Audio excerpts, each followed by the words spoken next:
اللہ نے ہم کو کیوں پیدا کیا, اللہ نے زندگی کو کیوں بنایا, اللہ نے موت کو کیوں بنایا. فرمایا ہم تمہارا امتحان لینا چاہتے ہیں کہ تم میں کون اچھا عمل کرتا ہے, کون اللہ کو راضی کرنے والا عمل کرتا ہے.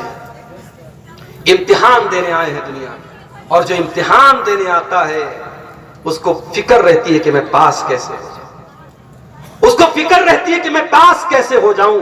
بہت کام چور قسم کا بھی اسٹوڈنٹ اور طالب علم ہے, امتحان جب قریب آتا ہے تو وہ تیاری کرتا ہے. میرے پیارے ساتھیوں, آج موت کو اپنی آنکھوں سے ہم دیکھ رہے ہیں. ابھی وہ یوپی کا ایک ویڈیو میں نے دیکھا کہ ایک نوجوان 40 سال کے قریب کا انسان اپنا برتھ ڈے منا رہا ہے بیوی کے ساتھ, کیک کاٹ رہا ہے, جشن منا رہا ہے, اور اچانک سینے میں درد پیدا ہوتا ہے, ہارٹ اٹیک آتا ہے اور آن دا اسپاٹ اس کا انتقال ہو جاتا ہے. موت آپ سے پوچھ کے نہیں آئے گی کہ ابھی تو ایک برتھ ڈے اور منا لے, پھر ہم تجھے ہم موت سے ہم کنار کریں گے. لوگ ہر سال برتھ ڈے مناتے ہیں, اینیورسری مناتے ہیں, نیا سال مناتے ہیں, جبکہ ہونا تو یہ چاہیے جب آپ کی زندگی میں آپ کی ڈیٹ آف برتھ آئے, آپ کی پیدائش کا دن آئے, تو کیک کھانے اور کاٹنے کا دن نہیں ہے, وہ جشن منانے کا دن نہیں, وہ برتھ ڈے منانے کا دن نہیں, وہ سوچنے کا دن ہے. اے اللہ, میں اپنی موت سے ایک قدم اور قریب آ گیا, میں اپنی زندگی کی کتاب میں سے, میرے زندگی کی کتاب میں سے ایک پیج اور نکل گیا, میں قبر سے ایک قدم اور قریب آ گیا. وہ تو اپنے آپ کو جانچنے اور پرکھنے کا دن ہے, اپنے آپ کو ایویلویٹ کرنے کا دن ہے, اپنے آپ کی پریچھا لینے کا دن ہے, اور ہم اور آپ اس دن کیک کاٹتے ہیں اور جنم دن مناتے ہیں. اور آج میں ابھی کرناٹک میں رمضان میں گیا تھا, مجھے کچھ لوگوں نے بتایا کہ مولانا آج اہل حدیث کہنے والے لوگ اور باقاعدہ جو بڑے پڑھے لکھے اور دیندار قسم کے لوگ ہیں, ان کے گھروں میں بھی اینیورسری منائی جا رہی ہے, ان کے گھروں میں بھی برتھ ڈے منایا جا رہا ہے, ان کے بچوں کی پیدائش پر بھی کیک کاٹا جا رہا ہے. میرے پیارے ساتھیوں, یاد رکھو یہ سارے چونچلے بازیاں یہ یہود و نصارہ کے ہیں, اور اللہ کے نبی نے فرمایا من تشبہ بقوم فہو منہم, جو کسی قوم کی نقل کرتا ہے وہ انہی میں سے ہے. بچوں کو کیک کھلانا ہے, آپ کبھی بھی کھلا سکتے ہیں, کیک کھانا جائز ہے, کیک کھلانے میں کوئی حرج کی بات نہیں ہے, مگر یہ برتھ ڈے سیلیبریٹ کرنا, معاف کرنا, یہ ہمارا کلچر نہیں ہے. بیوی سے محبت ہے, بیوی کو آپ روزانہ ریسٹورنٹ میں لے کے جائیے, کوئی حرج کی بات نہیں اگر اللہ نے آپ کو نوازا ہے, لیکن سال میں ایک شادی کی تاریخ کے دن بیوی کو لے کے جانا اور کہ صاحب آج ہماری اینیورسری ہے, شادی کی سالگرہ ہے, یہ کلچر اسلام کا نہیں ہے. میرے پیارے ساتھیوں, ہماری زندگی پریچھا ہے, ہم امتحان دینے کے لیے آئے ہیں, اور یہاں جو ہم عمل کریں گے اسی عمل کی ہم کو جزا ملے گی, اسی عمل کا ہم کو بدلہ ملے گا. اسی لیے اللہ قرآن میں اپنے نبی سے کہتا ہے قل ان صلاتی ونسکی ومحیایا ومماتی للہ رب العالمین. اے نبی آپ کہہ دیجئے میری نماز اللہ کے لیے, میری قربانی اللہ کے لیے, میرا جینا اللہ کے لیے, میرا مرنا اللہ کے لیے, میری زندگی کا مقصد تیرے دین کی سرفرازی, میں اسی لیے مسلمان, میں اسی لیے نمازی. آج ہم میں سے کتنے لوگ ہیں 24 گھنٹے میں ایک بار بھی اللہ کے سامنے سر جھکانے کی توفیق ان کو نہیں ملتی. فجر کا ٹائم ہوتا ہے, الصلاۃ خیر من النوم کی آواز ان کے پڑوس کی مسجد میں سے بھی نکلتی ہے. آج اتر پردیش کے بعض علاقوں میں اس پر بھی مسئلہ چل رہا ہے کہ لاؤڈ اسپیکر کا استعمال ہوگا کہ نہیں ہوگا. لاؤڈ اسپیکر اگر استعمال ہو رہا ہے تب تو اور زیادہ, اور نہیں ہو رہا ہے تب بھی وہ کانوں میں آپ کی آواز تو پہنچتی ہے. میرے پیارے ساتھی, مجھے بنارس سے اگر 6 بجے ٹرین اسٹیشن سے پکڑنی تھی, ہر حال میں موبائل پر 5 بجے کا الارم لگا کر کے اٹھوں گا. مجھے اگر برہما آنا ہے, آپ کے علاقے میں آنا ہے, ٹرین پکڑنا ہے, فلائٹ پکڑنا ہے, اپنی فلائٹ اور ٹرین کے ٹائم سے پہلے میں اسٹیشن پر, ایئرپورٹ پر پہنچ جاؤں گا. ہم یہ خود طے کرتے ہیں کہ ہم کس چیز کو کتنا مہتو دیتے ہیں.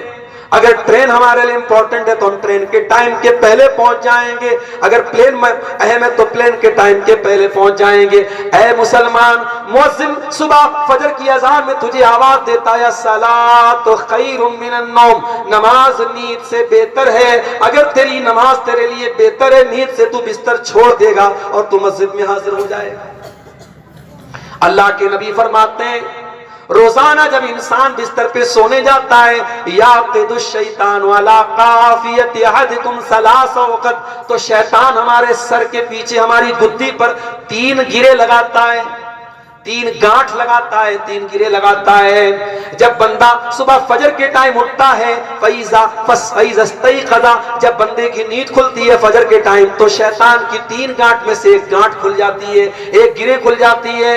اور جب انسان اٹھ کر کے دعا پڑھ لیتا ہے، جب انسان اٹھ کر کے دعا پڑھ لیتا ہے الحمدللہ الذی احیانا بعد ما اماتنا والیہ النشور، اللہ کے رسول فرماتے کہ ایک گرے کھل جاتی ہے۔ پھر جب انسان وضو کر لیتا ہے، طہارت حاصل کر لیتا ہے، پاکی حاصل کر لیتا ہے، شیطان کی 2 گرے بھی کھل جاتی ہے۔ اور جب انسان فجر کی نماز پڑھ لیتا ہے تو اس کی شیطان کی 3 گرے بھی کھل جاتی ہے، اور انسان بالکل چستی پھرتی والا ہو جاتا ہے، ایکٹیو ہو جاتا ہے۔ اور اگر انسان فجر کے ٹائم سویا رہتا ہے، اللہ کے نبی فرماتے ہیں شیطان کی وہ 3 گانٹھ لگی رہتی ہے، 3 گرے لگی رہتی ہے، اور دن بھر انسان بہت ہی خبیث طبیعت کے ساتھ زندگی گزارتا ہے۔ میرے پیارے ساتھیوں ذرا غور کرو، آج ہم میں سے اکثر نوجوان چاہے وہ مرد ہو چاہے عورتیں ہوں، آج فجر کے ٹائم ہم سوئے پڑے رہتے ہیں۔ میرے پیارے بھائیوں، آج اگر ہم یہ کہتے ہیں ہمارے گھر پہ جادو ہے، ہمارے گھر پہ جنات نے پریشان کیا ہے، ہمارے گھروں پہ جو ہے مصیبتیں آ رہی ہیں، تو شیطان کو تو ہم نے اپنے اوپر حاوی ہونے کا موقع دے دیا ہے۔ شیطان ہر انسان کے سر کے پیچھے 3 گرے لگاتا ہے، اور جو فجر کی نماز میں نہیں اٹھتا ہے وہ گرے آلریڈی اس کے اوپر بدی رہتی ہے، اور وہ گرے کی وجہ سے انسان کے اندر سستی تاری رہتی ہے۔ اسی لیے میرے پیارے بھائیوں، میری پیاری ماں بہنوں، نماز اپنے وقت پر فرض ہے۔ ان الصلاۃ کانت علی المؤمنین کتابا موقوتا، نماز اپنے وقت پر مسلمانوں کے اوپر فرض ہے۔ نماز کا ٹائم آ جائے تو پھر کوئی اللہ تعالیٰ کے کوئی ایکسکیوز، کوئی بہانہ کام نہیں کرے گا۔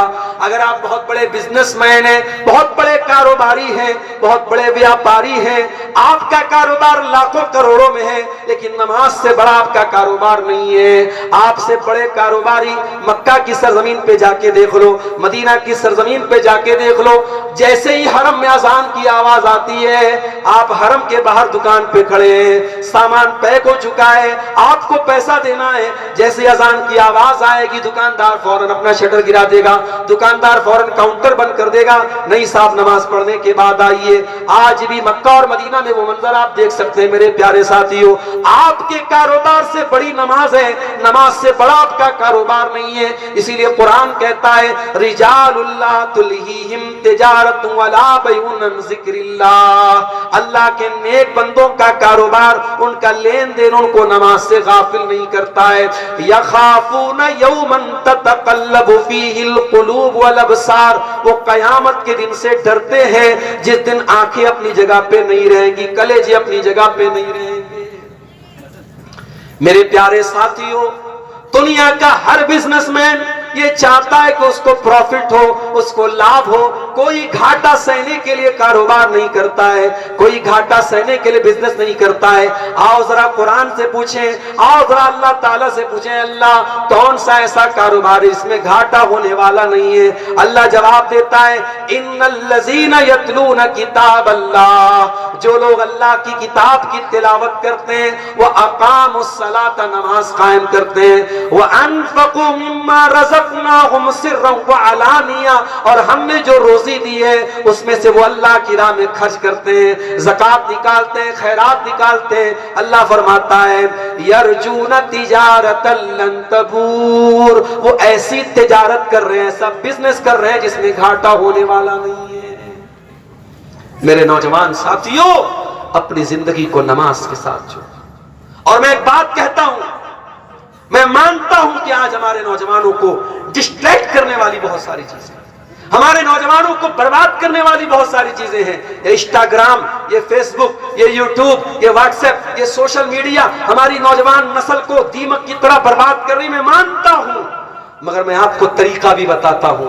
ان تمام برائیوں سے اپنے دامن کو اگر بچانا ہے، ایک بہت آسان سا نسخہ آپ کو بتاتا ہوں، نماز کے پابند بن جائیے، نماز کو اپنی زندگی کے شیڈیول میں شامل کیجئے، دنیا کے کسی کونے میں رہیے، نماز نہیں چھوٹنی چاہیے، بس یہ معمول بنا لو، بہت ساری بری عادتیں آٹومیٹک چھوٹ جائیں گی۔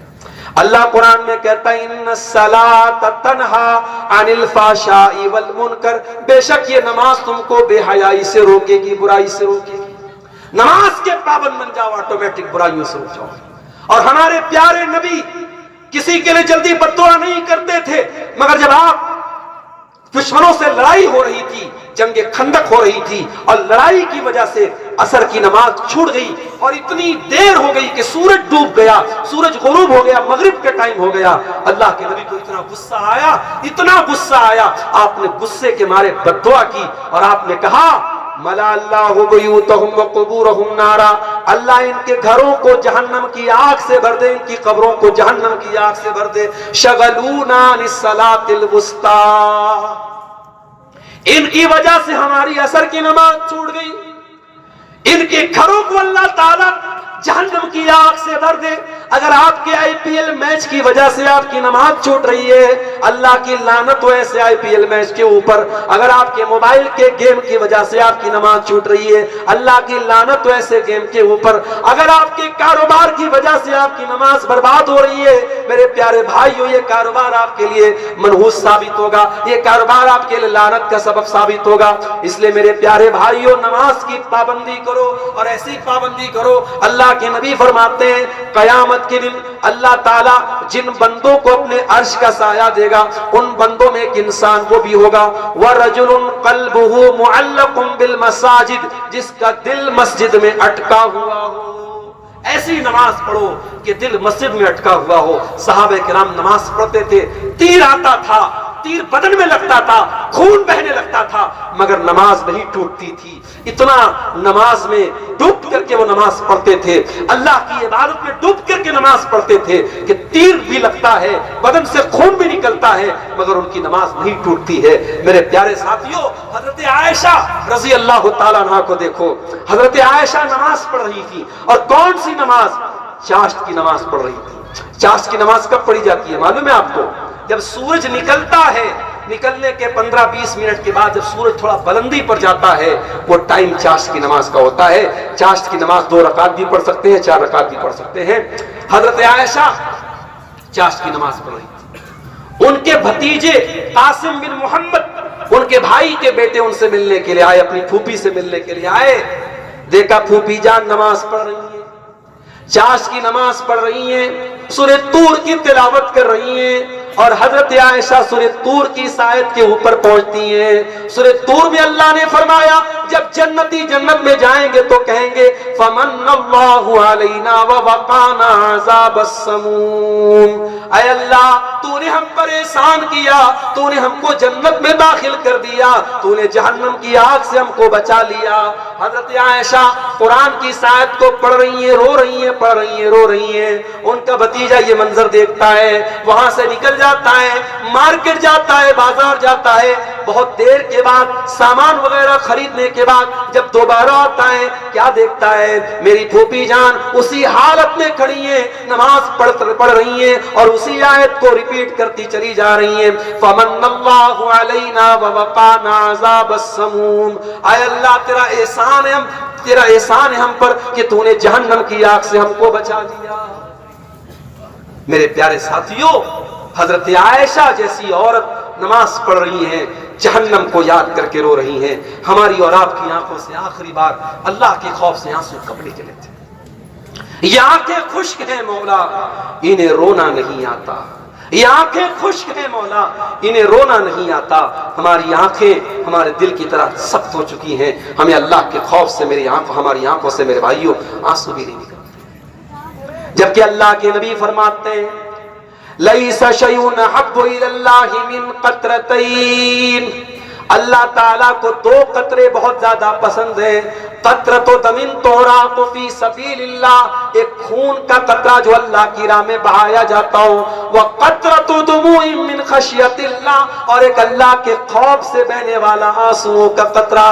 میرے پیارے بھائیوں، ان آنکھوں سے اللہ کے خوف سے آنسو تب بہتا ہے جب آنکھوں کا دل کے ساتھ کنیکشن ہو۔ قرآن کہتا ہے اذا تلیت علیہم آیات الرحمن خروا سجدا وبکیا، اللہ کے نیک بندوں کے سامنے جب قرآن پڑھا جاتا ہے وہ سجدے میں گر جاتے ہیں، رونے لگتے ہیں۔ قرآن کہتا ہے ایمان والوں کی نشانی ہے وَإِذَا تُلِيَتْ عَلَيْهِمْ آيَاتُهُ زَادَتْهُمْ ایمانا، اللہ کے نیک بندوں کے سامنے جب قرآن کی آیتیں پڑھی جاتی ہیں ان کا ایمان بڑھ جاتا ہے، ان کے ایمان میں اضافہ ہو جاتا ہے۔ میرے پیارے ساتھیوں، آج نہ قرآن سن کر کے ہمارے ایمان میں اضافہ ہوتا ہے، نہ قرآن پڑھ کر کے ہمارے ایمان میں اضافہ ہوتا ہے۔ ہمیں اپنے دلوں کا جائزہ لینے کی ضرورت ہے۔ گناہ کرتے کرتے، معصیت کے کام کرتے کرتے ہمارے دل اتنے سخت ہو چکے ہیں کہ ان دلوں پر قرآن کی آج معاف کیجئے گا تقریریں اور جلسے اور پروگراموں کی کمی نہیں ہے۔ جن علاقوں میں نہیں گیا ہوں وہاں پر بھی جاتا ہوں تو لوگ کہتے ہیں مولانا صاحب کو یوٹیوب پر برابر سنتے ہیں، تقریریں روزانہ سن رہے ہیں، مگر کیوں اثر نہیں ہو رہا ہے؟ سماج میں وہ اثر کیوں نظر نہیں آ رہا ہے؟ کیونکہ دل کا جو کنیکشن ہے اللہ تعالیٰ سے وہ بہت کمزور ہو چکا ہے۔ میں اپنے نوجوان بھائیوں سے کہنا چاہوں گا، اپنی بہنوں سے کہنا چاہوں گا، اپنی ماں سے کہنا چاہوں گا، اللہ کے واسطے اپنے دل پر محنت کرو۔ دل کو جیسے پیڑ ہوتا ہے، پودا ہوتا ہے، پیڑ کو برابر آپ پانی دیتے رہیں گے تو وہ پیڑ جو ہے، پودا جو ہے وہ آگے بڑھے گا، ورنہ وہ سوکھ جائے گا۔ اسی بنگال میں ہمارے دوست رہتے ہیں، ان کے آم کے کئی باغیچے، آم کے کئی کھیت ہیں ان کے۔ میں نے ان سے پوچھا کہ بھائی اس سال آم کی پیداوار کیسی ہے؟ تو انہوں نے کہا کہ اس سال آم تو بہت اچھا ہوا تھا مگر بارش سمے سے نہیں ہوئی اور دھوپ بہت کڑی ہوئی اور وہ سارا جو ہے ہمارا جو آم کا پودا تھا وہ سوکھ گیا۔ دنیا میں ہم دیکھتے ہیں جس پودے کو وقت پر پانی نہ ملے وہ پودا سوکھ جاتا ہے، برباد ہو جاتا ہے، وہ فصل برباد ہو جاتی ہے۔ میرے پیارے ساتھیوں، اس دل کو بھی پانی دیتے رہو، اس دل کو اللہ کے ڈر کا پانی دیتے رہو، اس دل کو قرآن اور حدیث کا پانی دیتے رہو۔ اس طریقے کی مجلسیں اور پروگرام اس کو صرف ایک کلچر نہ بناؤ، ایک ٹریڈیشن نہ بناؤ، ایک رواج نہ بناؤ۔ اس طریقے کے پروگراموں میں اور خاص طور سے جو تبلیغی اور دعوتی پروگرام ہوتے ہیں وہاں آؤ تو یہ سوچ کر کے آؤ کہ ہم وہاں جائیں گے اور جو باتیں سنیں گے اس پر عمل کریں گے۔ صحابہ کرام اللہ کے نبی سے 10 آیتیں سیکھتے تھے تو ان 10 آیتوں پر پہلے عمل کرتے تھے۔ میرے پیارے ساتھیوں، آج ہمارے یہاں رات بھر تقریر سننے کا کلچر ہے، رات بھر پروگرام ہوتے ہیں اور بڑے بڑے جلسے ہمارے علاقے میں ہوتے ہیں، مگر جب اس رزلٹ کی بات کرتے ہیں، جب پروگراموں سے ہم نے کیا حاصل کیا، کیا ہمارے اندر تبدیلی آئی، جب ہم وہ دیکھتے ہیں سماج میں ہمیں کوئی تبدیلی نظر نہیں آتی۔ دن بدن برائیاں بڑھ رہی ہیں، برائیوں کا گراف بڑھ رہا ہے۔ میرے پیارے ساتھیوں، یاد رکھو جب تک ہم دل پر محنت نہیں کریں گے، دل کی کٹھورتا کو کم نہیں کریں گے، دل کو نرم نہیں بنائیں گے، اور یاد رکھو قیامت کے دن جب تک یہ دل ہمارا صحیح نہیں ہوگا ہم کامیاب نہیں ہو سکتے۔ ابراہیم علیہ السلام کی ایک دعا اللہ نے قرآن میں ہمیں سکھائی ہے۔ ابراہیم علیہ السلام اللہ سے کیا دعا کرتے ہیں؟ وَلَا تُخْزِنِي يَوْمَ يُبْعَثُونَ يَوْمَ لَا يَنْفَعُ مَالٌ وَلَا بَنُونَ إِلَّا مَنْ أَتَى اللَّهَ بِقَلْبٍ سَلِيمٍ۔ اے اللہ مجھے قیامت کے دن تو رسوا نہ کرنا جس دن نہ مال کام آئے گا نہ اولاد کام آئے گی۔ اے اللہ تو قیامت کے دن ہمیں رسوا نہ کرنا، اس دن وہی کامیاب ہوگا جو اللہ تیرے پاس صاف ستھرا دل لے کر کے آئے گا۔ دل کو صاف کرو میرے پیارے ساتھیوں، یہ دل دنیا کی محبت سے بھر چکا ہے، یہ دل مال کی محبت سے بھر چکا ہے۔ اس دل میں اللہ کی محبت ڈال دو، اتنی محبت ڈال دو اگر ایک ٹائم کی نماز بھی چھوٹے تو دل کے اندر سے درد پیدا ہو کہ کچھ چھوٹ گیا۔ جب ایک بھی حرام کام ہو تو دل کے اندر سے آواز آئے کہ ہاں ہم نے کچھ غلط کام کر دیا۔ دل ملامت کرے، دل برا بھلا کہے، دل آپ کو جھجوڑ دے کہ ہاں تو نے اللہ کو ناراض کیا ہے۔ میرے پیارے ساتھیوں، اپنے دل کی حفاظت کرو، اپنے دل کی حفاظت کرو۔ اسی لیے قرآن کہتا ہے کہ آنکھیں اندھی نہیں ہوتی ہیں ولیکن تعمل قلوب، وہ دل اندھے ہوتے ہیں جو سینوں میں ہوتے ہیں۔ میرے پیارے ساتھیوں، اس دل کو اللہ کے تقوی اور اللہ کے ڈر کا پانی دیتے رہو۔ اور آخر میں ایک بات بیان کر کے بات ختم کروں گا۔ آج اس پروگرام میں، اس اجلاس عام میں یہ میسج بھی آپ کو میں دے کے جا رہا ہوں کہ آج ہماری نوجوان نسل کو بڑی خوبصورتی کے ساتھ اس کو ٹارگٹ کیا جا رہا ہے، اور آپ نے اگر ابھی سے اپنی نوجوان نسل کو نہیں بچایا تو آج سے 15 سال کے بعد 20 سال کے بعد جو نوجوان نسل، آج کی نوجوان نسل ہے، وہ جو کل بوڑھی ہو جائے گی اور جو آنے والی جو نسل آئے گی، جو یوٹیوب کے سائے میں پروان چڑھے گی، جو انٹرنیٹ کے سائے میں پروان چڑھے گی، اس نوجوان نسل کو پھر دین سے جوڑنا بہت مشکل ہو جائے گا۔ میرے پیارے ساتھیوں، آج ہمارے بچے کتنے پرسنٹ مدرسے میں جا رہے ہیں؟ اس وقت ہندوستان کے اکثر مدارس میں داخلہ ہو رہا ہے، بچوں کا ایڈمیشن ہو رہا ہے، ذرا آپ جا کر کے دیکھیے، آج ایڈمیشن میں بہت کمی آ گئی ہے۔ آج ہم اپنے بچوں کو دینی ادارے میں نہیں ڈالنا چاہ رہے، آج ہماری نوجوان نسل دینی تعلیم کی طرف نہیں جانا چاہ رہی ہے۔ آج ہمارے پاس فون آتا، مولانا صاحب ہمارے فلاں بچے کا مئو میں ایڈمیشن کرا دیجئے، بنارس میں ایڈمیشن کرا دیجئے، اور جب ایڈمیشن کے لیے ٹیسٹ لیا جاتا ہے، معلوم یہ ہوا بچہ بہت کمزور ہے پڑھنے میں۔ جو بچہ پڑھنے میں تیز ہے اس کو ہم کانوینٹ میں ڈال رہے ہیں، اس کو اسکول میں ڈال رہے ہیں، اور جو بچہ نہایت کمزور ہے پڑھنے میں اسے ہم مدرسے میں ڈال رہے ہیں۔ اس سے یہ پتا چلا کہ ہم مدرسے کی تعلیم کو کتنی اہمیت دے رہے ہیں، کتنی امپورٹنس دے رہے ہیں۔ میرے پیارے ساتھیوں، میں یہ نہیں کہتا کہ آپ سارے بچوں کو عالم بنائیے، مگر ہاں اپنے گھر میں کم سے کم ایک لڑکی اور ایک لڑکی کو دین کا علم ضرور دیجیے۔ اتنا علم اپنے گھر میں دیجیے کہ کوئی دین کا مسئلہ آئے تو آپ کی اولاد اس مسئلے کو حل کرے۔ اپنی اولاد میں سے کم ایک اولاد کو اس لائق بنائیے کہ جب آپ کا انتقال ہو جائے تو وہ اولاد کھڑی ہو کر کے جنازے کی نماز میں یہ کہہ سکے، اللہم اغفر لحینا ومیتنا وشاہدنا وغائبنا وصغیرنا وکبیرنا وذکرنا وانثانا، وہ جنازے کی دعا پڑھ سکے۔ اس لائق تو اپنے بچوں کو بنائیے۔ میرے بھائیوں، ایسی اولاد چھوڑ کر کے جانے سے کیا فائدہ کہ اولاد تو آپ چھوڑ کے جا رہے ہیں، پیسہ تو کما رہی ہے وہ اولاد، آپ کے ساتھ اپنا نام تو جوڑ رہی ہے، مگر مرنے کے بعد وہ آپ کی جنازے کی نماز بھی کھڑے ہو کر کے نہیں پڑھ سکتی۔ بنگلور کے ایک عالم دین نے ایک واقعہ بیان کیا۔ ایک مرتبہ وہ مدینہ گئے، مدینہ کے اندر مسجد نبوی کے اندر اپنے دوستوں کے ساتھ عمرہ کرنے گئے تھے۔ مدینہ کے اندر گئے تو مدینہ کے ایک شیخ سے ان کی ملاقات ہوئی۔ تو شیخ نے ان سے پوچھا، جو ہندوستان کے مہمان آئے تھے، جو علماء آئے تھے، ان سے پوچھا کہ بھائی آپ لوگ اپنا اپنا نام بتائیے۔ سب لوگوں نے نام بتا دیا۔ کہا اچھا آپ کے ابا کا دادا کا کیا نام ہے؟ دادا کا نام بھی سب لوگوں نے بتایا۔ پھر پوچھا اچھا دادا کے ابا کا کیا نام ہے؟ تو کچھ لوگوں نے دادا کے ابا کا نام بتا دیا۔ پھر پوچھا کہ دادا کے دادا کا کیا نام ہے؟ جب چوتھی پشت تک کا جب معاملہ آیا تو 5 یا 6 لوگ تھے، اس میں سے 2 لوگ بتا پائے، اور باقی لوگوں نے کہا کہ ہمیں اپنے دادا کے دادا کا نام نہیں پتا۔ تو وہ سعودی عرب کے وہ عالم جو تھے، مدینہ کے جو شیخ تھے، انہوں نے بڑی پیاری بات کہی۔ انہوں نے کہا جس اولاد کے لیے ہم حرام کمائی کماتے ہیں، سود بھی کماتے ہیں، رشوت بھی کھاتے ہیں، حرام کمائی اپنے گھر میں لاتے ہیں، یہ اولاد کل ہمارا نام بھی یاد نہیں رکھے گی۔ 3-4 پیڑھی کے بعد آپ کے پرپوتے، آپ کے پوتوں کے بیٹے آپ کا نام تک یاد نہیں رکھیں گے، جن کے لیے بلڈنگیں بنا کے جا رہے ہو، جن کے لیے مکان حرام کمائی کے کھڑے کر کے جا رہے ہو۔ اس لیے میرے پیارے ساتھیوں، اپنی اولاد کے چکر میں اپنی آخرت کو برباد نہ کریں۔ یہ اولاد آپ کو یاد نہیں رکھے گی، یہ قبر میں اولاد آپ کو کفنا دے گی، دفنا دے گی۔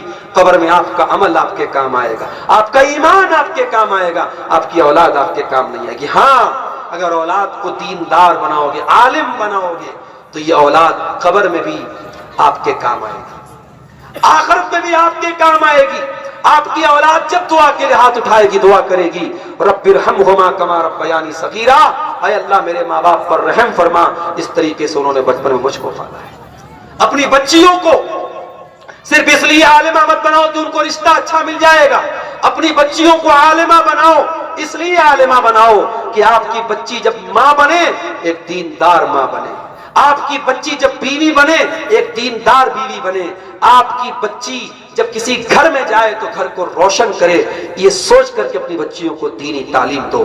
قرآن کہتا ہے وَذْكُرْنَ مَا يُتْلَى فِي بُيُوتِكُنَّ مِنْ آيَاتِ اللَّهِ وَالْحِكْمَةِ، اے نبی کی بیویوں، تمہارے گھروں میں جو قرآن پڑھا جاتا ہے، جو حدیثیں پڑھی جاتی ہیں، اس کو یاد کیا کرو۔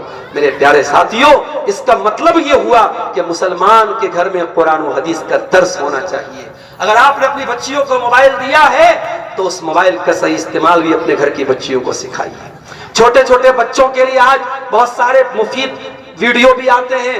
آپ یوٹیوب پر اچھی چیزیں جو دین سکھانے والی چیزیں وہ اپنے بچوں کو دکھائیے، نہ کہ آپ اپنے بچوں کو یوٹیوب دیکھ کر کے آزاد چھوڑ دیجئے. کیونکہ میں دیکھتا ہوں چھوٹے چھوٹے بچوں کو بھی ایسے پروگرام دکھائے جاتے ہیں جو ان کے ذہن کو اور دماغ کو برباد کرتے ہیں. اصلاح معاشرہ کے تعلق سے یہ چند باتیں میں نے آپ کے سامنے رکھی ہیں. آئیے ہم اللہ تعالیٰ سے دعا کریں رب العالمین ہمیں توفیق دے کہ ہم اس دنیا میں اللہ کو راضی کرنے والا عمل کریں. رب العالمین آج کے اس پروگرام کو جن بھائیوں نے منعقد کیا ہے اللہ ان کی اس کوشش کو قبول فرمائے. اللہ ہمیں اپنی کمیوں اور کوتاہیوں کو دور کرنے کی توفیق عطا فرمائے. رب العالمین جو باتیں آج علماء نے بیان کی ہیں، چاہے بنگلہ میں ہوئی ہیں چاہے اردو میں ہوئی ہیں، اللہ کہنے والوں کو سننے والوں کو سب کو عمل کی توفیق عطا فرمائے. اے اللہ ہمارے وہ بھائی جو رمضان سے کے بعد مسجد سے جنہوں نے ناطہ توڑ لیا ہے، اور کہیں فیس بک پر بڑا اچھا میں نے ایک فوٹو دیکھا تھا، رمضان کے بعد کا فوٹو تھا کسی مسجد کا. رمضان کے پہلے پوری مسجد بھری تھی اور رمضان کے بعد 2-4 نمازی مسجد میں تھے. تو فوٹو دے کر کے کسی نے لکھا تھا کہ رمضان ختم ہو گیا، مہمان چلے گئے، اب گھر والے باقی بچے ہیں. مسجد سے جو لوگ جڑے تھے، جن کا اصل رشتہ جڑا تھا، وہ رمضان کے بعد بھی جڑا ہے، اور جو 1 مہینے کے لیے مہمان بن کے آئے تھے رمضان کے بعد چلے گئے. اللہ کرے میرے بھائیوں کہ ہم مہمان کی طرح نہیں، گھر کی طرح اللہ کے گھروں سے جڑ جائیں، مسجدوں سے جڑ جائیں. اللہ ہم کو 12 مہینے کا نمازی بنا دے. اللہ ہمیں سے جو بیمار ہیں ان کو شفائے کاملہ عاجلہ عطا فرما دے. جو روزگار سے پریشان ہیں اللہ ان کے کاروبار میں برکت نصیب فرما دے. رب العالمین ہمارے جمع ہونے کو آنے جانے کو قبول فرما دے. رب العالمین ہمیں جب تک دنیا میں زندہ رکھے اسلام پر زندہ رکھے اور ہم سب کا خاتمہ ایمان پر ہو. آمین. ربنا تقبل منا انك انت السميع العليم وتب علينا انك انت التواب الرحيم. وصلى الله تعالى على نبينا محمد وعلى آله وصحبه أجمعين. والسلام عليكم ورحمة الله.